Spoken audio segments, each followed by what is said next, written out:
కాకమాన్ రాజశేఖర్ గారు భానుప్రకాష్ రెడ్డి గారు వ్యాఖ్యలు విన్నారు. నీతి ఆయోగ్ కొన్ని గైడ్ లైన్స్ ఇచ్చింది. ఇక్కడ వైసీపీ ప్రభుత్వం మరికొన్ని గైడ్ లైన్స్ని యాడ్ చేసి ఆ చట్టాన్ని మార్చింది.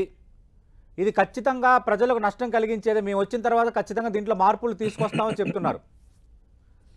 మీరు కొన్ని మార్పులు చేసి మసి భారతీయ జనతా పార్టీకి ఎట్లా అంటిస్తారన్నది భానుప్రకాష్ రెడ్డి గారి ప్రశ్న.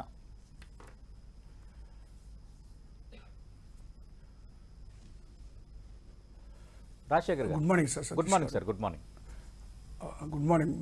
Good morning Bhanuprakash garu. Good morning. నమస్తే అన్న.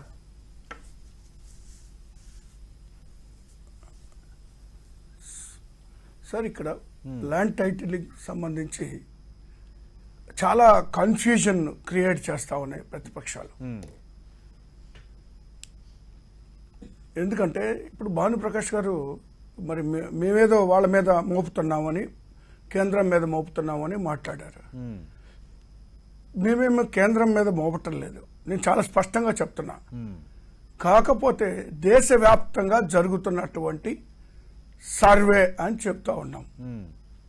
అంటే బ్రిటిష్ కాలంలో దాదాపు 100 సంవత్సరాలు ముందు జరిగినటువంటి సర్వే తర్వాత మొట్టమొదటిసారిగా జరుగుతున్నటువంటి సర్వే ఇది. ఇది నీతి ఆయోగ్ రికమెండ్ చేసినటువంటి సర్వే ఇది. ఇది కేంద్ర ప్రభుత్వం దగ్గర నుంచి సర్క్యులర్స్ చాలా స్పష్టంగా అన్ని రాష్ట్రాలకు కూడా ఇచ్చిన, మన ఒక్క రాష్ట్రమే కాదు. అయితే మన రాష్ట్రం ఈ వివాదాలని పరిష్కరించాలని, లేదా భూ సంబంధించినటువంటి దోపిడీలను అరికట్టాలని, లేదా భూమికి సంబంధించినటువంటి సర్వేలు సరిగా లేనందువల్ల డబుల్ రిజిస్ట్రేషన్లు జరగడం, ఒకరి భూములు ఒకళ్ళు రిజిస్ట్రేషన్లు చేసుకోవడం, ఒకరి భూములు ఒకళ్ళు ఆక్రమించుకోవడం, అనేకమైనటువంటి అక్రమాలు జరుగుతూ ఉన్నాయి.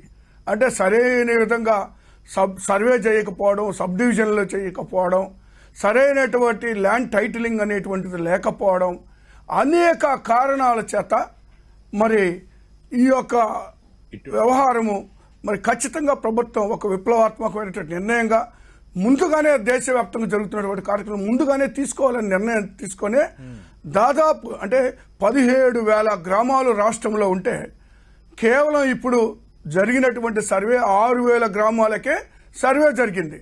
అంటే దగ్గర 15,000 మంది గ్రామ సచివాలయాల ద్వారా సర్వేలను కూడా నియమించడం జరిగింది. కాకుండా వాటికి వాళ్ళ మరి లిమిట్స్ లో రాళ్లు కూడా వేయడం జరిగింది. వాళ్ళకి పక్కాగా వాళ్ళ టైటిల్ వాళ్ళకి ఇవ్వడం జరుగుతూ ఉంది. అదేవిధంగా మరొకరు ఆక్రమించుకోవడానికి అవకాశం లేకుండా వాళ్ళకి పూర్తి హక్కులు కలిగించేటువంటి విధంగా మరి ఈ నిర్ణయాలు తీసుకుంటం జరుగుతుంది. ఎందుకంటే ఇప్పుడు దీనికి సంబంధించి పర్టికులర్ గా ఈ ప్రతిపక్షాలు చేస్తున్నటువంటి ప్రచారం ఏంటి? ఈ ప్రభుత్వం లేదా జగన్మోహన్ రెడ్డి గారు మీ భూములను ఆక్రమించుకోవడానికి చేస్తున్నటువంటి ప్రయత్నాలు అని మాట్లాడుతూ ఉన్నారు. అది ఎంత దారుణమైన విషయం అండి. అది భూములు ఇచ్చి పేదవాళ్ళని ఇళ్లు కట్టించినటువంటి పరిస్థితి ఈరోజు రాష్ట్రంలో జగన్మోహన్ రెడ్డి గారు చేస్తా ఉంటే భూములను లాక్కుంటున్నారని ఎన్నికల సమయంలో ఇలాంటి మరి తప్పుడు ప్రచారాలు చేయడం ఎంతవరకు సబబది? దీన్ని బీజేపీ కూడా సమర్థించడం ఇంకా దుర్మార్గమైనటువంటి విషయం.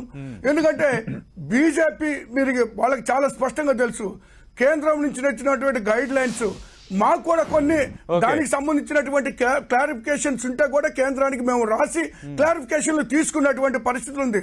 దాన్ని ట్యాంపరింగ్ చేయాల్సినటువంటి అవసరం లేదు. ఎందుకంటే ఈ రోజు ఈ నిర్ణయం వల్ల దేశంలో ఎక్కడున్నా సరే మనం రిజిస్ట్రేషన్లు చేసుకోవచ్చు.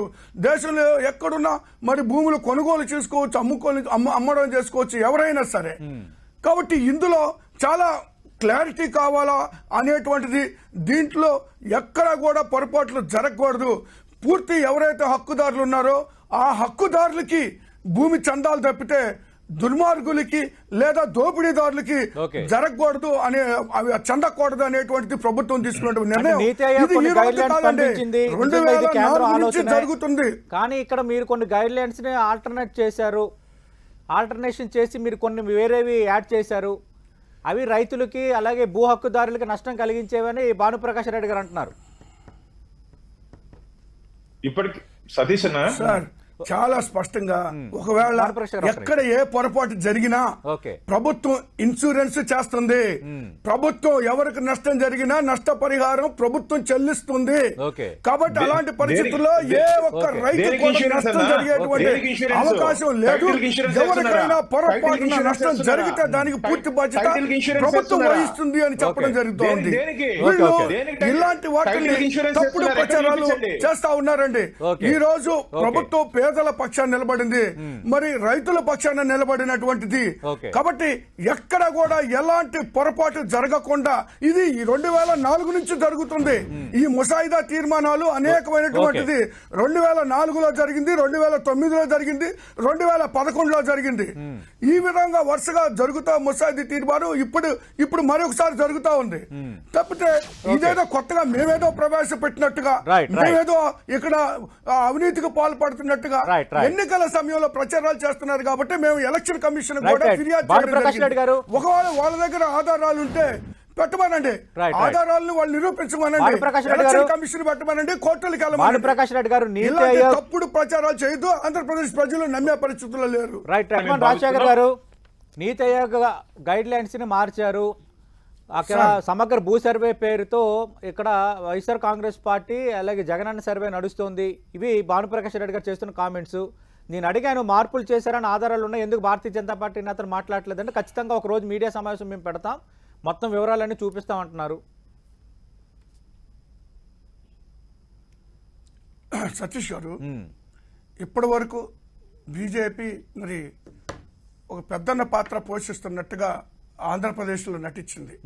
కేంద్రం ఏదో జనసేన తెలుగుదేశం పార్టీనో విమర్శలు చేస్తున్నారు, అర్ధరహితమైనటువంటి విమర్శలు చేస్తున్నారని అనుకునేవాళ్ళు.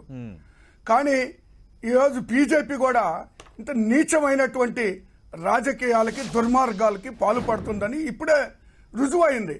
ఎందుకంటే ఇప్పుడు ఏదైతే భానుప్రకాష్ గారు మాట్లాడారో అది వాళ్ళ హైకమాండ్ మాట్లాడాల, కేంద్రం నుంచి రావాలి ఒక ప్రకటన. ఈ రాష్ట్రంలో ఆంధ్రప్రదేశ్ లో ఈ ల్యాండ్ టైటిలింగ్ విషయంలో అన్యాయం జరుగుతుంది, వాళ్ళు మాట్లాడమనండి. వీళ్ళేడో గల్లీల్లో కూర్చొని మాట్లాడుతూ ఉంటే అది కాదు. ఇది కేవలం రాజకీయమైనటువంటి ఆరోపణలు. భూములు భక్షించింది ఎవరండి? భూములు భక్షించింది ఎవరు? వీళ్ళు ఒక్క నిమిషం సార్, ఒక్క నిమిషం మధ్యలో డిస్టర్బ్ చేయొద్దు. మధ్యలో దయచేసి ఎవరు మాట్లాడుతుంది, దయచేసి మాట్లాడండి. ఇప్పుడు భూ సర్వేకి ఇంకా 2 years పడుతుంది. భూ సర్వేకి ఇంకా 2 years ఉంది. సర్వే జరుగుతుంది ఏంటి? 17,000 గ్రామాలుంటే కేవలం 6,000 గ్రామాల్లో మాత్రమే సర్వే జరిగింది ఇప్పటి వరకు. గమనించాలి సార్ ఇక్కడ. ఆ తర్వాత ఇంకా దాదాపు 2 years పడుతుంది. 2 years తర్వాత పూర్తి స్థాయిలో 17,000 గ్రామాలు సర్వే అయిన తర్వాత ఒక ముసాయిదా రూపొందించిన తర్వాత తీసుకునేటువంటి నిర్ణయం, ఫైనల్ గా ఒక నిర్ణయం తీసుకుంటారు. భూములు భక్షించారు. భూములు భక్షించేదండి, పేదవాళ్ళకి భూములు ఇచ్చి పేదవాళ్ళకి ఇళ్లు కట్టించినటువంటి చరిత్ర జగన్మోహన్ రెడ్డి గారిది. ఈ 2014 నుంచి 19 దాకా ఇదే బీజేపీ, తెలుగుదేశం, జనసేన పేదవాళ్ల భూములు లాక్కొని మరి ఇదే వీళ్ళు దళితుల భూములు లాక్కునే చరిత్ర వీళ్ళది. ఇప్పుడు దేవాదాయ భూముల్ని 3,75,000 ఎకరాలని మరి వీళ్ళ అమ్మకానికి పెట్టినటువంటి చరిత్ర తెలుగుదేశం పార్టీది. ఆ పార్టీకి ఈ పార్టీ మద్దతిస్తా ఉంది. వీళ్ళకు దేవాలయాల గురించి మాట్లాడే హక్కు వీళ్ళకి ఎక్కడుందండి? ఇదే బీజేపీ మంత్రిగా ఉన్నప్పుడు తెలుగుదేశం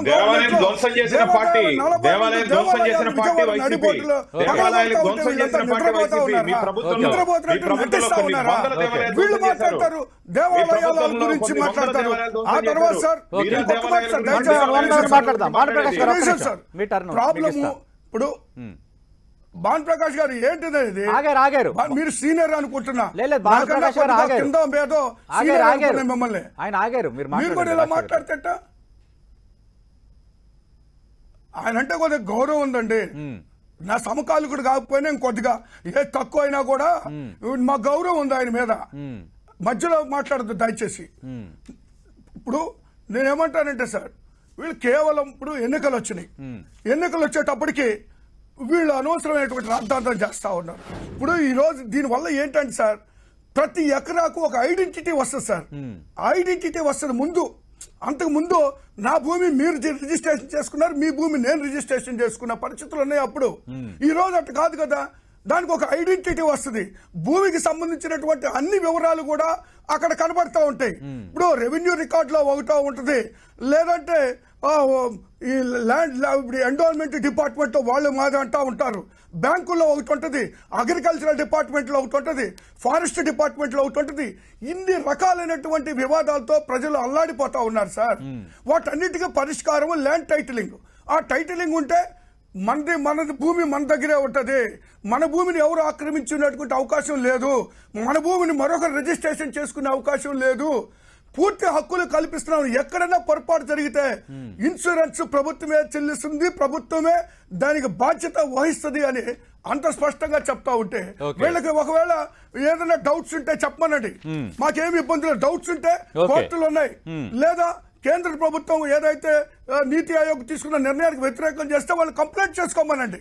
అంతేగాని వీళ్ళు ఇష్టారాజ్యంగా కేవలం ఎన్నికల సమయంలో ఈ విధమైనటువంటి ప్రచారాలు చేయడం, ఇది పేదవాళ్ళకి లేదా రైతుల్ని అన్యాయం చేయడం తప్పితే, లేదా పూర్తి స్థాయి భూ హక్కులు ఉన్నటువంటి వాళ్ళని దుర్మార్గంగా వీళ్ళు మరి రాబోయే రోజుల్లో ఏదో ఒక విధంగా దోచుకోవాలనేటువంటి దుర్బుద్ధితో వీళ్ళు తీసుకున్నటువంటి నిర్ణయం. నీ భూమికి ప్రభుత్వం గ్యారంటీ ఉంటుంటే నీకు బాధ ఏంటండి? ఒకప్పుడు లేదు కదా అది. నీ భూమికి ప్రభుత్వం గ్యారంటీ ఉంటుంది. మనకి ఏదైతే భూమి ఉందో దానికి ప్రభుత్వం పూర్తి బాధ్యత వహిస్తామని నేను చెప్తా ఉంటే ప్రభుత్వం వీళ్ళు దాన్ని తప్పు పట్టడం ఎంతవరకు? ఇది ఈ విషయాన్ని రాష్ట్ర ప్రజలు పండగ చేసుకోవాల్సినటువంటి సందర్భం. ఇది పండగ చేసుకోవాల్సినటువంటి సందర్భంలో ఈ దుర్మార్గులు దుష్ప్రచారాలు చేస్తూ ప్రజలను తప్పుదోవ పట్టించేటువంటి ప్రయత్నం చేస్తున్నారు. ఇది మంచి పద్ధతి కాదు అనేటువంటి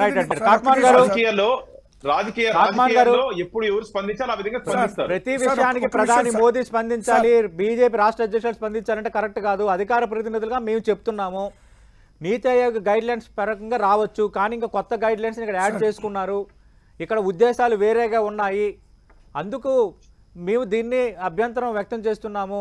టీడీపీ ఏదైతే ఆరోపణలు చేస్తుందో వాటిని మేము సమర్థిస్తున్నాం అంటున్నారు భానుప్రకాష్ గారు.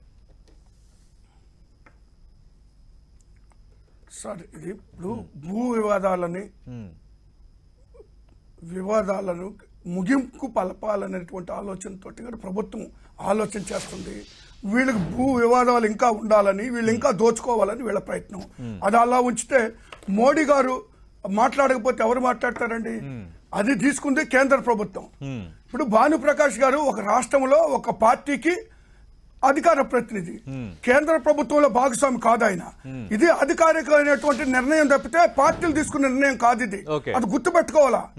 అధికారికంగా ప్రధానమంత్రి గారు మాట్లాడొచ్చు. ఎందుకంటే ఫర్ ఎగ్జాంపుల్ చెప్తాను సార్, ఎస్సీ వర్గీకరణ అంశాన్ని హైదరాబాద్ లో మీటింగ్ పెట్టి ప్రధానమంత్రి గారు ఈ వర్గీకరణ అనేటువంటిది నేను తీరుస్తానని కళ్ళబొల్లి మాటలు 10 సంవత్సరాల నుంచి చెప్తున్నారు కదా, మొన్న కూడా చెప్పారు కదా. ఎందుకు చెప్పారు చెప్పండి?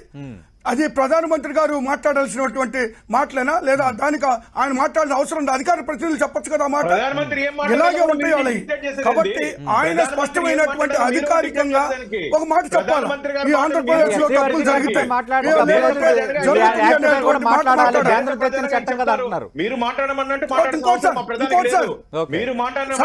ల్యాండ్ టైటిల్ రద్దు చేస్తామని సార్, ఒక్క నిమిషం సార్ సతీష్ గారు, ల్యాండ్ టైటిల్ రద్దు చేస్తామని తెలుగుదేశం జనసేన చెబుతుంది, మేము రద్దు చేయమని బీజేపీ చెబుతుంది.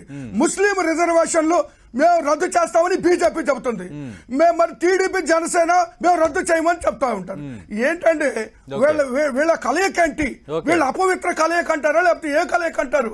వీళ్ళకే పట్టలేదు, వీళ్ళకే కన్ఫ్యూజన్ ఉన్నారు, ప్రజలను మరింత కన్ఫ్యూజన్ లోకి తీసుకెళ్తా ఉన్నారు. ఇది సరైన పద్ధతి కాదు. ప్రజలను తప్పుదో పట్టించొద్దు.